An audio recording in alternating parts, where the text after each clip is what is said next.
अस्सलामुअलैकुम। पौधों का शौक़ रखने वालों को हमारी नर्सरी के गार्डनिंग चैनल अहमद नर्सरी पे खुश आमदेद। दोस्तों, आज की वीडियो का टॉपिक अनार की केयर है। अनार के मुतालिक आज आपको मुकम्मल मालूमात दूंगा कि अनार का पौधा आपने किस तरह लगाना है, फिर उसकी केयर आपने किस तरह करनी है। और जो हमारे बहन भाई ज़मीन में जगह ना होने की वजह से गमलों में फ्रूट प्लांट तैयार करना चाहते हैं, उनके लिए बहुत ही अहम टिप्स बताऊँगा जिससे वो बहुत आसानी के साथ गमलों में अनार का पौधा या किसी भी फ्रूट का पौधा तैयार कर सकते हैं।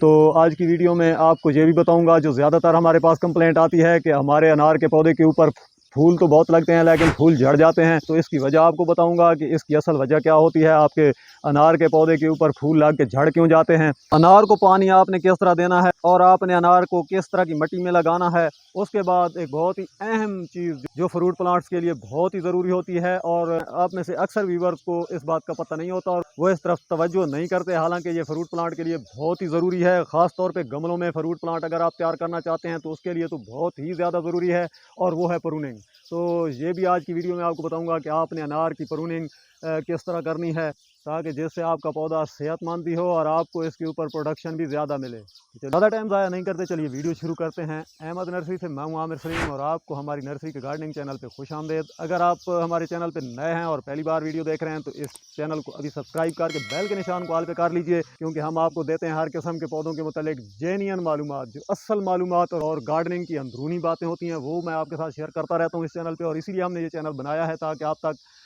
असल मालूमात पहुँचाएँ जिससे आपका फ़ायदा हो। ये अनार का आप दरख्त देखिए, ये तकरीबन अभी 3 साल का हो चुका है और इसके ऊपर आप माशाल्लाह देखिए कितना ज़बरदस्त इसके ऊपर फ्रूटिंग हुई है। और ये जहाँ पे मेरे 3 पौधे लगे हुए हैं, और ये है लाल कंधारी अनार, और ये बहुत ही ज़बरदस्त गहरा लाल रंग का इसका फ्रूट हो जाता है और अंदर से दाना भी इसका लाल रंग का होता है। तो सबसे पहले बहुत ही अहम बात आपको बताता हूँ, और वो ये है कि अनार के पौधे के ऊपर लगे हुए फूल गिर क्यों जाते हैं।